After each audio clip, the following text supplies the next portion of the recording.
Hello everyone, myself Avnish Tiwari, Assistant Professor in Civil Engineering Department at Sri Ram Swaroop Memorial College of Engineering and Management, Lucknow. Today in this lecture we are going to discuss about estimation of capacity of distribution reservoirs, and along with estimation we will be also discussing designing of water distribution system. So जो इससे पहले का जो lecture था उसमें हम लोगों ने बेसिकली सेम एस्टिमेशन किया है, डिस्ट्रीब्यूशन रिजर्वायर की कैपेसिटी एस्टिमेट की है, बट वहाँ पे जो मेथड यूज़ किया था वो हम लोगों का मेथड था मास कर्व मेथड. और आज के लेक्चर में जो भी हम डिज़ाइनिंग की बात कर रहे हैं, आप बोल रहे हैं कि एस्टिमेशन कैपेसिटी हम फाइंड करना चाह रहे हैं कि उसकी कैपेसिटी कितनी होनी चाहिए. सो उस पर्पज़ के लिए हम जो है बेसिकली आज जो है टेबुलर मेथड यूज़ करने वाले हैं. तो प्रॉब्लम क्या है? प्रॉब्लम ये है कि हमारे पास एक सिटी है. A city has a population of 1.5 lakh. City की पॉपुलेशन है 1.5 lakh and it has to be supplied water at the rate of 200 litre per person per day. Means जो हमारा सप्लाई का रेट है वो दे रखा हुआ है कि आपको 200 litre per person per day supply करनी है. The hourly variation in the demand is given in the table. जो हमारा आर्ली वेरिएशन है वो कुछ इस पैटर्न में है. मीन्स अब हम लोग को ये भी पता है कि जो हमारा डिमांड होता है वो through out the day constant नहीं होता है, वो फ्लक्चुएट करता रहता है.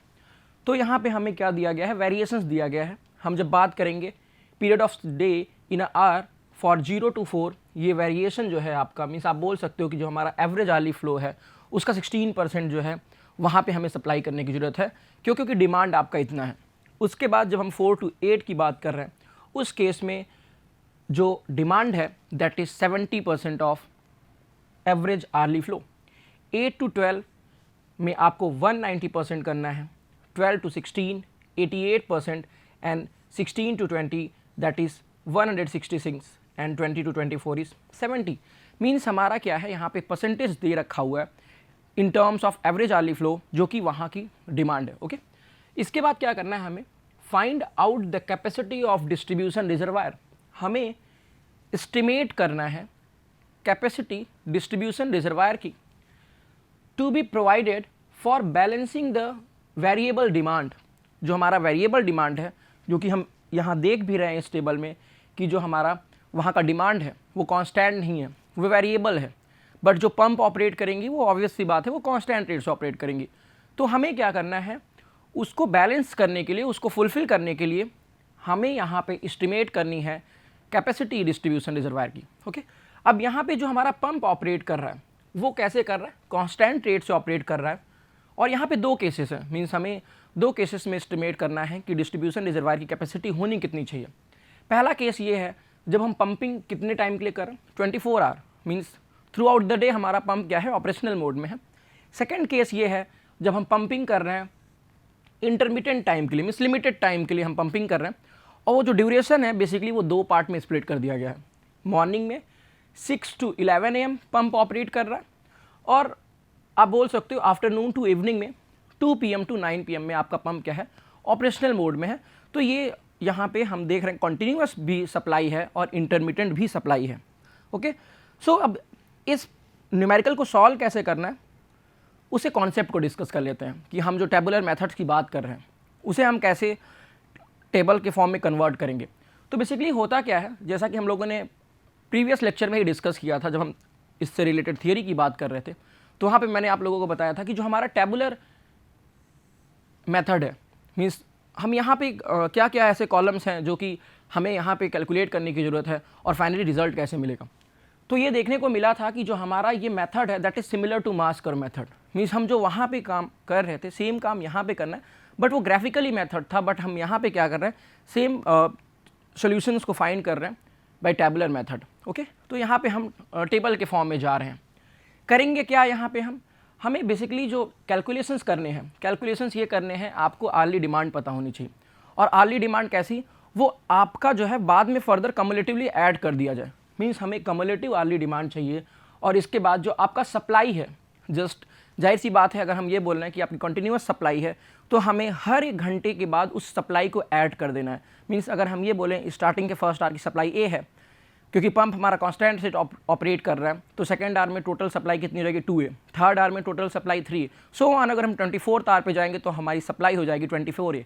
तो मीन्स हमें क्या करना है, यहाँ पे कम्युलेटिव आर्ली सप्लाई भी कैलकुलेट करनी है।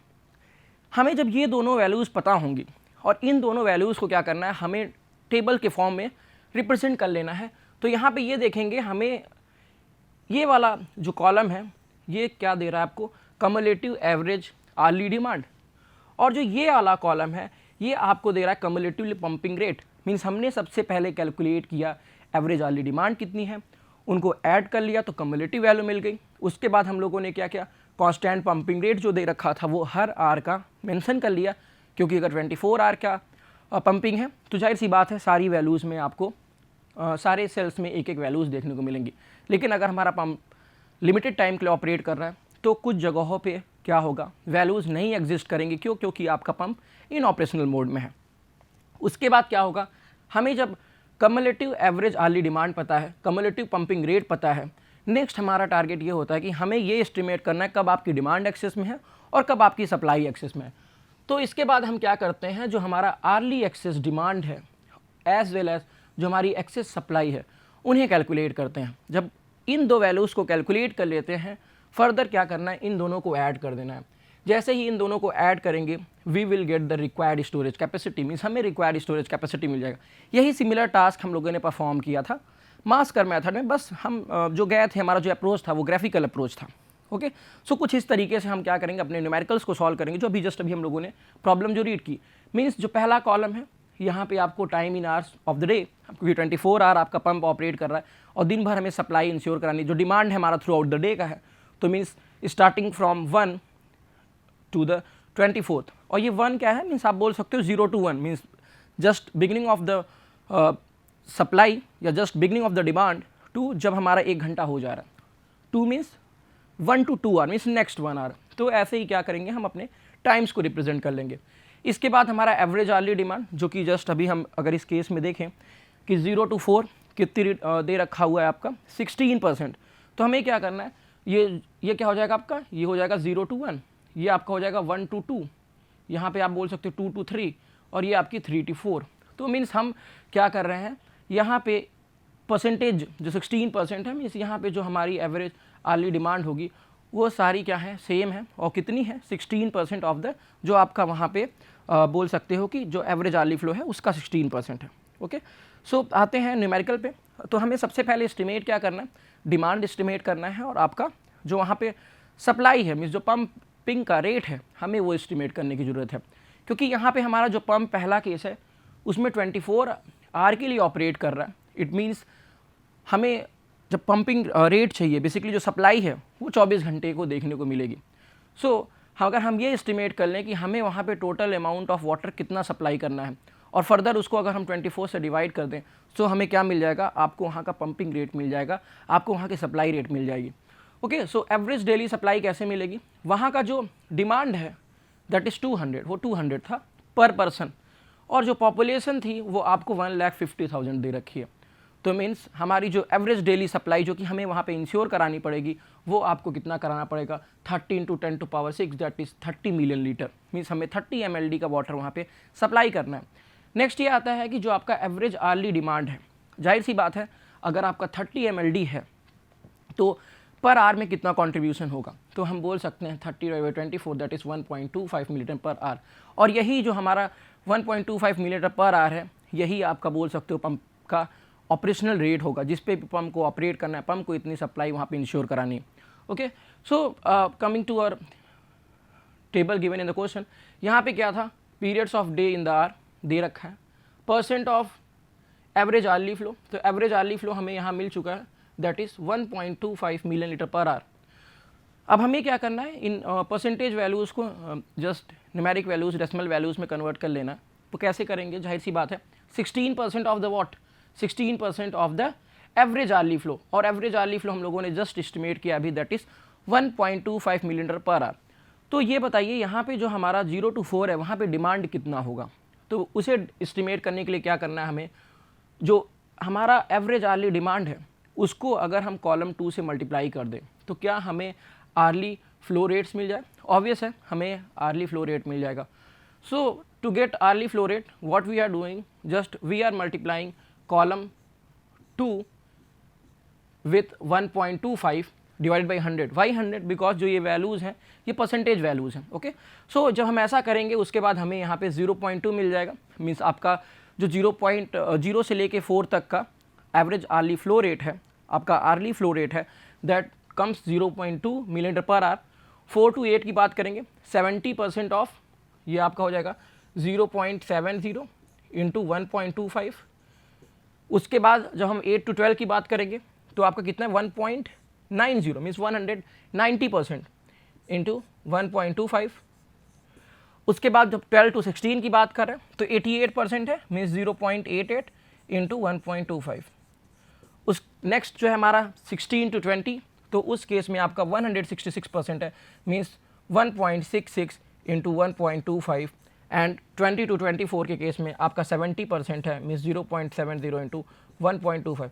इन सब को हम कैलकुलेट करेंगे तो हमें जो है आर्ली फ्लो रेट्स मिल जाएगा 0.875, 2.375, 1.1, 2.075 एंड फाइनली जो last value that is 0.875. Next ये आता है कि अब हम इन्हें टेबल के फॉर्म में कन्वर्ट कर लें. उसके लिए सबसे पहला जो कॉलम होगा that will be period, means हमारा टाइम पीरियड क्या है. तो जैसा कि हम लोगों ने देखा था पहली जो वैल्यूज़ दी गई थी 0 to 4 के लिए दिया गया था, तो यहाँ पे अभी हम वो सेम चीज़ देख रहे हैं कि जो हमारा एवरेज आर्ली डिमांड है वो कितना आया था 0 to 4 के लिए 0.2. तो इसीलिए आपका first hour, second hour, third hour और ये जो फोर्थ आवर, इसमें जो हमारी एवरेज आर्ली डिमांड है वो 0.2 है.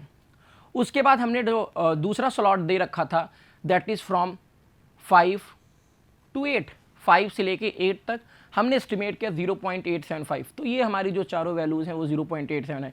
फर्दर 9 to 12 यहाँ पे हम लोगों ने एस्टिमेट किया that comes 2.375. And next 13 to 16 आपको यहाँ पे 1.1 देखने को मिला. एंड 17 to 20 आपको 2.075. एंड 21 to 24 में जो हमारा लास्ट फोर्थ आ रहा है उसमें आपको 0.875 मिला. तो मीन्स हमें डिमांड पता है. नेक्स्ट क्या करना है, हमें अब इसकी कम्युलेटिव वैल्यू चाहिए. कम्युलेटिव वैल्यू कैसे मिलेंगे, मीन्स जैसे जैसे हम नीचे मूव कर रहे हैं, मीन्स अगर हम फर्स्ट की बात करेंगे तो फर्स्ट में ओनली पहली वैल्यू आ रही है. हम सेकंड पे बात करेंगे तो सेकंड पे आपके फर्स्ट सेकंड हो जाएगी. थर्ड पे बात करेंगे तो आपकी first plus second plus third. Means ये देखने को मिल रहा है कम्युलेटिव वैल्यू का मतलब है ऊपर की जितनी वैल्यूज़ हैं उन सबको ऐड कर देना है.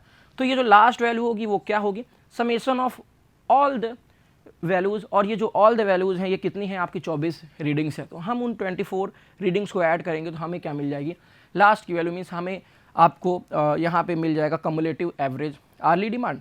इसके बाद ये आता है कि पंपिंग रेट. अब क्योंकि हमें कम्युलेटिव एवरेज आर्ली डिमांड तो पता है, अब हमें एस्टिमेट करना है कम्युलेटिव पंपिंग रेट. उस कम्युलेटिव पंपिंग रेट पे आने से पहले हमें ये पता होना चाहिए कि पर आवर में कितनी पंपिंग देखने को मिल रही है. तो यहाँ पे जो पंपिंग रेट हम लोगों ने एस्टिमेट किया था, कितना एस्टिमेट किया था, हमें जो यहाँ पे सप्लाई देनी है कितनी देनी थी, 30 मिलीलीटर पर डे. और ये 30 मिलीलीटर पर डे कितने टाइम में देना था, वो आपका टाइम ड्यूरेशन है 24 आवर, क्योंकि आपका पंप 24 घंटे ऑपरेशनल मोड में है. तो 30 divided by 24 will be what, your pumping rate. आप बोल सकते हो यही हमारा सप्लाई होगा, दैट इज़ 1.25. और ये 1.25 हर एक आर के लिए है. तो यहाँ पे हम अगर देख सकते हैं कि जो कांस्टेंट पंपिंग रेट है वो कितना है, सारी वैल्यूज़ आपकी 1.25 है. इसके बाद क्या करेंगे, अब हमें चाहिए cumulative pumping rate. It means हम इन वैल्यूज़ को ऐड करते चले जाएंगे. तो जब वैल्यूज़ ऐड करेंगे तो हमें क्या मिल जाएगा, cumulative pumping rate. Cumulative pumping rate मिल चुका है. इसके बाद हमें क्या करना है, इसके बाद हमें एस्टिमेट करना है कब आपकी डिमांड एक्सेस में है और कब आपकी सप्लाई एक्सेस में है. तो डिमांड एक्सेस या सप्लाई एक्सेस की बात करें तो हमें करना क्या है, यहाँ पे हम देखेंगे हमारे पास क्या है, कम्युलेटिव एवरेज आर्ली डिमांड है. ये आप देख सकते हैं यहाँ पे आपको ये कॉलम 3 है और ये क्या है आपका, ये कॉलम 5 है. हमें कॉलम 3 और कॉलम 5 में कम्युलेटिव एवरेज आर्ली डिमांड और कम्युलेटिव पंपिंग रेट दे रखा हुआ.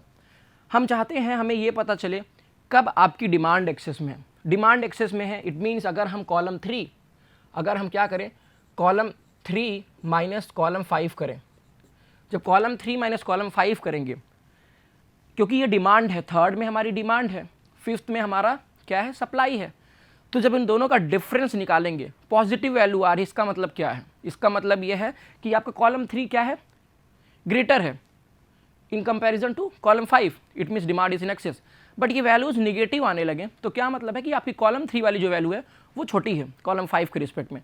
तो मीन्स जब हमें क्या चाहिए, एक्सेस ऑफ डिमांड चाहिए, तो हम इन दोनों का डिफरेंस निकालेंगे और डिफरेंस कैसा आना चाहिए, पॉजिटिव आना चाहिए। इन दोनों का जो डिफरेंस है वो पॉजिटिव है।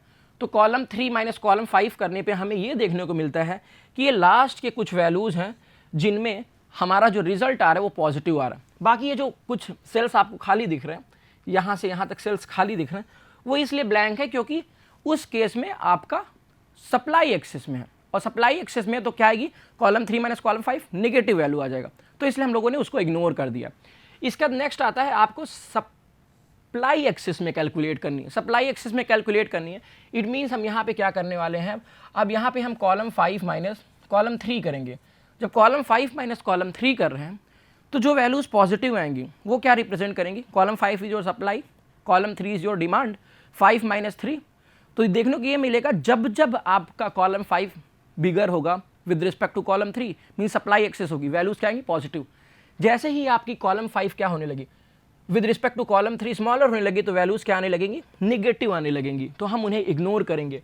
तो यहाँ पे जब हम कैलकुलेट करते हैं कॉलम 5 माइनस कॉलम 3, तो स्टार्टिंग की जो वैल्यूज़ हैं वो आपको पॉजिटिव मिलती हैं, उसके बाद नेगेटिव मिलने लगती है। नेगेटिव मिलने लग रही मीन्स अब आपका वहाँ पे डिमांड एक्सेस में होने लग रहा है। और वो सेम चीज़ यहाँ पे हम कैलकुलेशंस में भी देख सकते हैं, क्या है कि जब ये पोर्शन है जिसमें आपका क्या है, डिमांड एक्सेस में है, और जाहिर सी बात है जब डिमांड एक्सेस में है तो जो रिमेनिंग पोर्शंस होगा वहाँ पे क्या होगा, सप्लाई एक्सेस में होगी।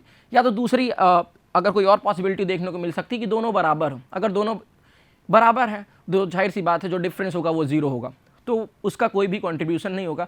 आप ज़ीरो को किसी नंबर में ऐड करने वाले हो तो हमें डिफरेंस नहीं देखने को मिलेगा।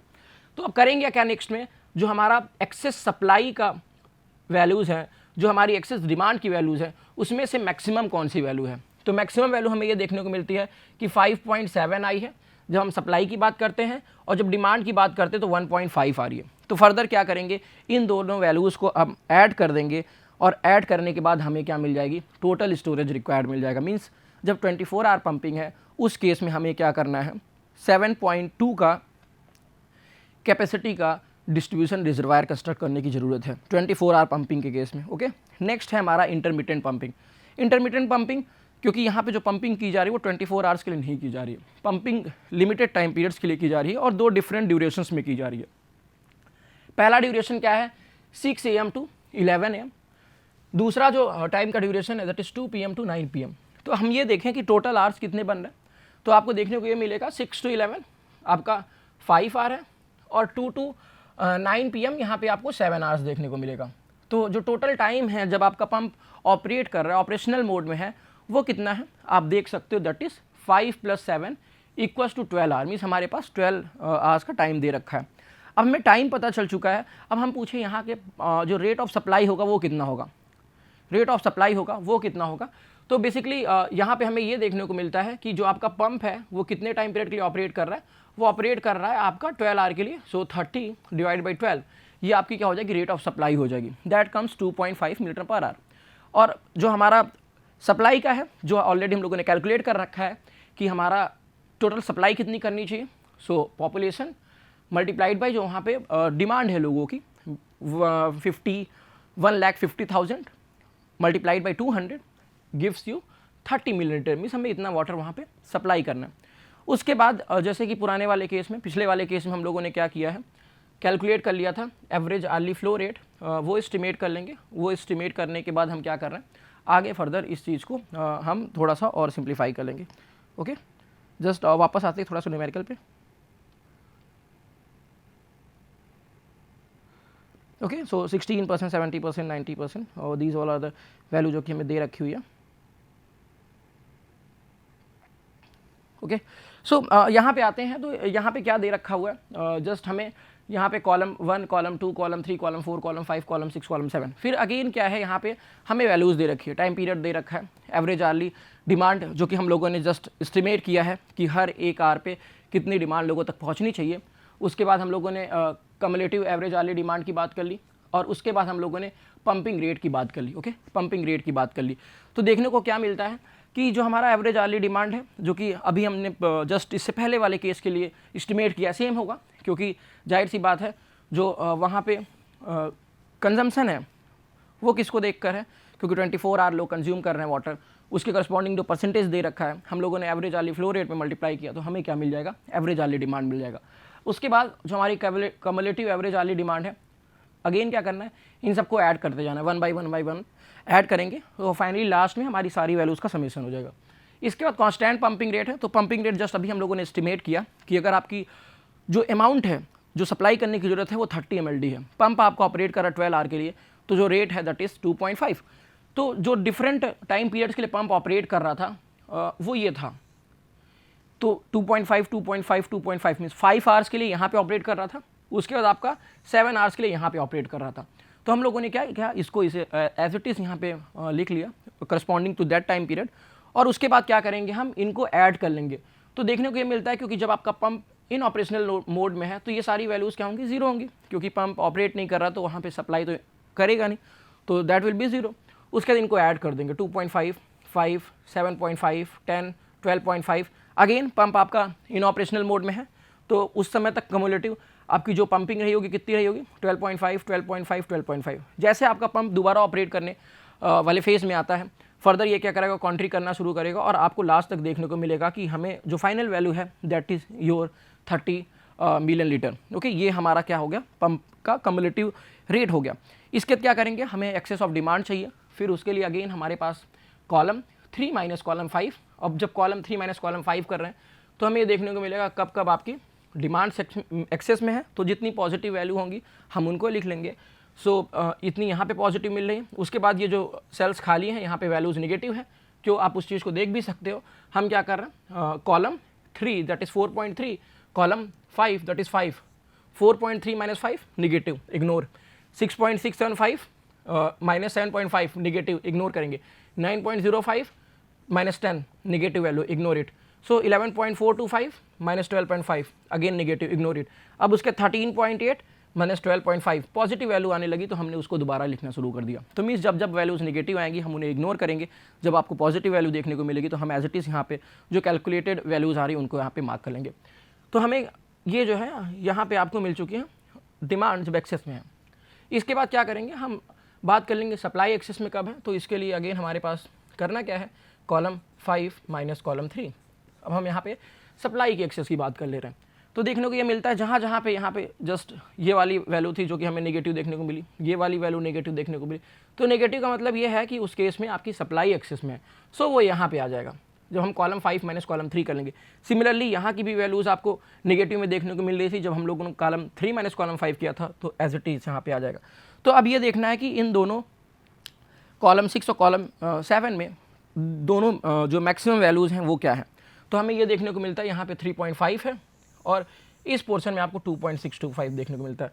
तो हमारा जो स्टोरेज कैपेसिटी हो जाएगा वो इन दोनों का समेशन हो जाएगा। ओके, सो जो टोटल स्टोरेज रिक्वायर्ड है that is 6.125 million litre. Coming to our next topic that is designing of water distribution system.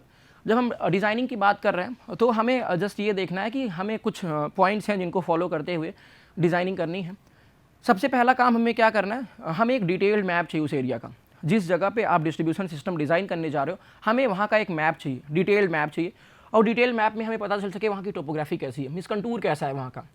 तो अब टोपोग्राफी पता होगी, वहाँ की कंटूर्स पता होंगी, तो हम एक पॉसिबल रूट बता सकते हैं उन कंटूर्स को देखते हुए। ओके, तो और साथ साथ में ये पता हो कि वहाँ का जो स्ट्रीट है वो किधर से जा रहा है, मतलब जो रोड्स हैं वो कहाँ से जा रहे हैं, तो पॉसिबल उसका भी मैप हमें मिल जाए। सो जिससे क्या करें, हम आसानी से क्या करेंगे, अपना एक डिस्ट्रीब्यूशन सिस्टम जब बता रहे होंगे कि हाँ यहाँ से हमें एक पाइप्स को पास कराना चाहिए। सो टोपोग्राफी को देखते हुए, पॉसिबल लोकेशंस को देखते हुए हम क्या कर सकते हैं, सेलेक्ट करते हैं जो टोपोग्राफी है उसको देखते हुए हम क्या करेंगे, डिस्ट्रीब्यूशन रिजर्वायर की पॉसिबल लोकेशन आइडेंटिफाई कर सकते हैं। ये हम लोगों ने जस्ट अगेन पुराने वाले लेक्चर से पहले वाले लेक्चर में देखा था कि डिस्ट्रीब्यूशन रिजर्वायर कहाँ होना चाहिए। तो बेसिकली हम लोगों ने ये देखा था कि जो हमारा अगर सिटी है, सिटी के सेंटर पे हो, अगर उस एरिया में कोई हाईएस्ट एलिवेशन वाला पॉइंट हो तो हम वहाँ लोकेट करें। तो ये थोड़ा सा हमें पॉइंट्स अगेन कंसीडर करना पड़ेगा जब हम डिस्ट्रीब्यूशन रिजर्वायर को लोकेट करेंगे। इसके बाद ये आता है कि जो हमारा एरिया है, अगर डिस्ट्रीब्यूशन रिजर्वायर कैपेबल नहीं है कि सारे एरिया को क्या कर सके, वाटर सप्लाई कर सके, तो हम उसको डिवाइड कर देते हैं, कितने सब एरियाज़ में डिवाइड कर देते हैं, और उन सब एरियाज़ के लिए सेपरेट जो है हम क्या करेंगे, डिस्ट्रीब्यूशन सिस्टम डिज़ाइन कर लेंगे। ओके, और इसके साथ साथ हमें ये देखना है कि जो वहाँ पे पर्सनस हैं जो रह रहे हैं, तो उनके लिए हमारी जो पीक डिमांड क्या है और आपका वहाँ का जो एवरेज डिमांड है वो क्या है, वो भी कैलकुलेट करना चाहिए। इसके साथ साथ हमें ये भी देखना है कि फायर फाइटिंग और वहाँ का फ्यूचर ग्रोथ कितना है। सो इन पॉइंट्स को भी देखते हुए हमें क्या करना है, कैपेसिटी एस्टिमेट करनी है। अब हमें अगर कैपेसिटी पता होगी तो हम क्या करेंगे, पाइप साइज एस्टिमेट करेंगे। जो वहाँ की डिमांड है उसको देखते हुए हमने क्या किया, पाइप साइज एस्टिमेट कर ली, और उसके लिए हम क्या करेंगे, कोडल प्रोविजंस को भी रिफर करेंगे। पाइप साइज पता है, उसके बाद क्या करेंगे, हम एक लेआउट तैयार करेंगे, सप्लाई सिस्टम का एक लेआउट बना लेंगे, और उसके बाद क्या कर रहे हैं, ये भी देखेंगे कि क्या वहाँ का जो सोर्स है वो किस जगह पे लोकेट कर रहा है। सो लेआउट भी हमें पता है, और लेआउट पता है, उसके बाद क्या कर रहे हैं, हम लोग एनालाइज कर रहे हैं फ्लो को, जो आपके ड्यूरिंग द सप्लाई कितना वहाँ पे प्रेशर अवेलेबल है वो देखना है, और ये भी देखना है कि क्या ऐसा पॉसिबल है, और ये पॉसिबल होना भी चाहिए कि उस डिस्ट्रीब्यूशन सिस्टम से हम क्या करें, जो रिक्वायर्ड अमाउंट है वाटर का at the time of emergency for purpose of fire fighting, ये भी क्या कर सके, सप्लाई कर सके।